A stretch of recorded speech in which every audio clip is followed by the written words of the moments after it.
បាទជម្រាបសួរពុកម៉ែបងប្អូននេះអាព្រៃដែលខ្ញុំ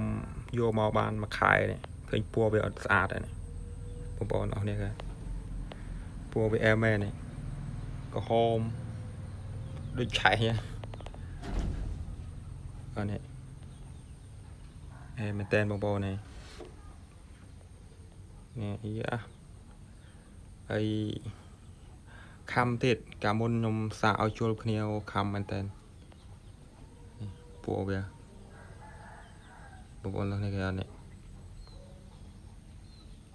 ការខ្ញុំយកមកទូចហ្នឹងអាហ្នឹងខ្ញុំសុំទិញពីគេមកទូចតែហ្នឹងបើឡើងធំហើយនេះការយកមកទូចឡើងទូចមែនតើឲ្យស៊ីចាយទឹកកាលហ្នឹងនេះ